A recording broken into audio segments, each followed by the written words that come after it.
Okay, I'd like to say thanks for everybody that is listening. I really appreciate that you have a listening ear. Um, I'm a California resident, and I just felt like that this situation seems like it got out of control or has gone way out of control.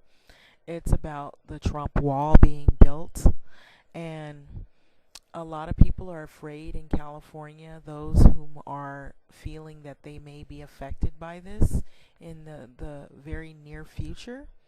And I just wanted to speak on it.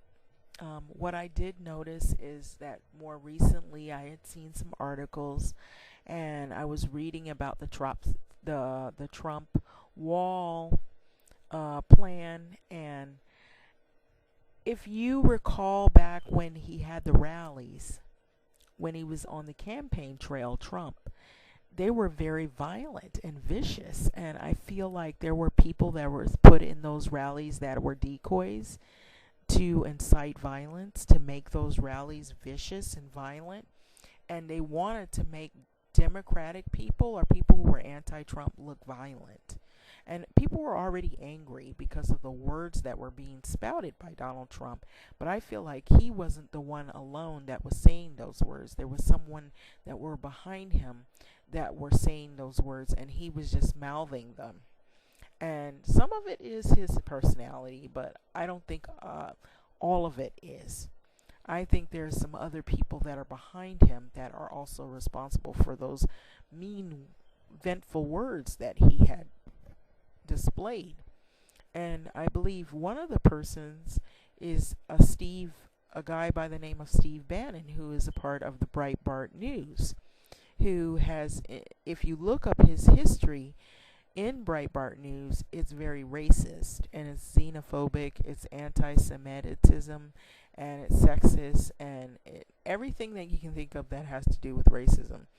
And it's just sad because, you know, you're listening to these news outlets, and then when you hear some of these people, you have to read between the lines and say, okay, who's telling the truth, who's telling lies. And it's sad because I don't know that this is the wisest choice to make taxpayers that are living paycheck to paycheck pay for a wall that we didn't want. You know, all of us didn't vote for this. And I felt like the voting was rigged because in the beginning, like, they had all those Republicans that were candidates to be elected, and then they had very little Democrats, and then people wanted to vote for Bernie Sanders, and then if they couldn't vote for Bernie, they wanted to vote for like other people like the Green Party and all these other people. And then if it wasn't that, it was Hillary. And it just seemed like everything seemed so rigged. It was very funny the way the whole thing turned out. I've never seen anything like it in my life till now, but you're going to see a clip of Steve Bannon, but he is the top strategist. Steve Bannon, he's with Bright News is what it's called. He's the founding member of the board of Bright News. Breitbart. It's a far-right news opinion and commentary website which, according to Philip Elliott and Zeke J. Miller of Time, has pushed racist, sexist, xenophobic, and anti-Semitic material into the vein of alternative right. So it talks about the founder, Andrew Breitbart's death. Bannon became the executive chair of Breitbart News, LLC, the parent company of Breitbart platform for the alt-right in 2016. So Bannon identifies as a conservative. And so he does a lot of speaking, and he is the top strategist in Donald Trump's his whole position here. It says he's senior counselor to the president an incumbent. So I also read that Steve Bannon had something to do with the inauguration speech. So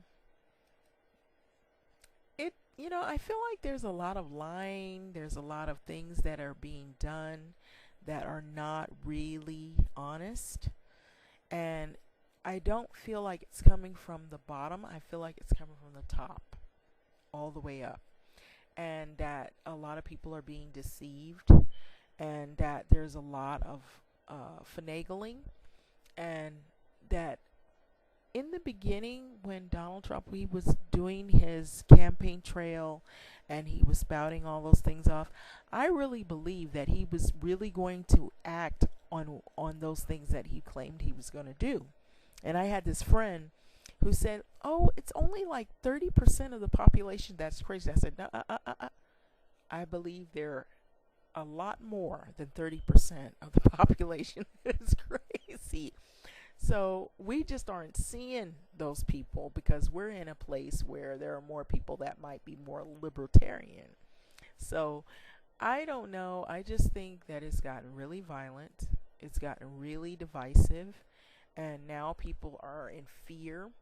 And the sad part about it is that they've threatened these sanctuary cities that we have. A lot of these cities are called sanctuary cities who have really done a lot to try to protect the lives of the immigrant population.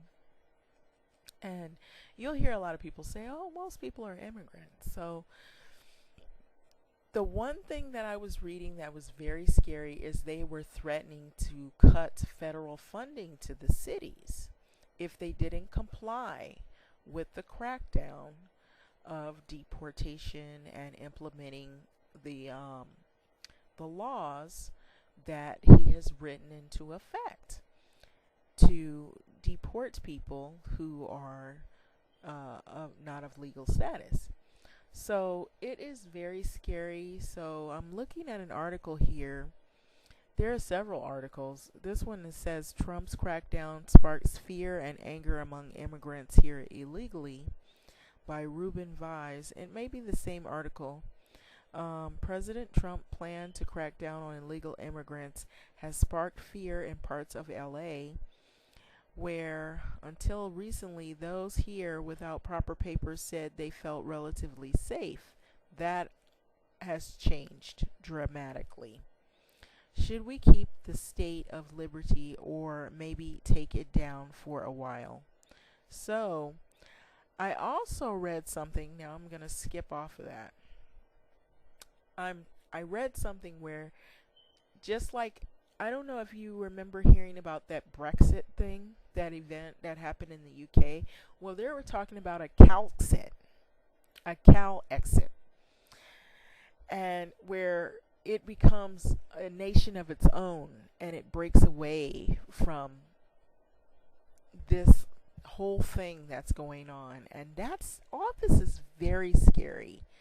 So the big fear is that here in sanctuary cities and in California that there may be raids, people's houses, where they're taking people and ripping them away from their families. So it's getting really violent, the atmosphere, the climate of things. And so even California police see dangers in Trump's illegal immigration crackdown. So they've been citing some of the things that they foresee that could happen, that could be really bad in the near future. And I'll be honest, I don't see this getting any better from this position as the way it's going. So a lot of people are very angry and upset. And I know some people will use the Guatemala wall thing. You just saw the fence, where people will use that as the argument to say, well, Mexico built a wall against Guatemala to keep their freeloaders out. But this is America. We're supposed to be more united, and there's supposed to be another way to handle situations, but not in this way. And we're supposed to be like the leading country and making an example. And this is not a good example whatsoever. But that's my opinion. So, as you see these clips roll, you'll see an article here from, or a clip of from an article of a protest of people who are protesting against being deported. Make it clear immigrants are welcome here. Um, and this is in the LA area, and which has like probably more than 11 million undocumented immigrants. You know, LA was once a part of Mexico, and if you read the history of that, you read about that. But you know, a lot of people here are considered Angelinos, and even the ones that people who, you know, have come here, have been here a long time, longevity, are now considered Angelinos, like which would be me, or myself rather. But it's really a sad day and time that we're seeing all of this violence and all of this chaos unfold. But I don't see it getting any better. I have also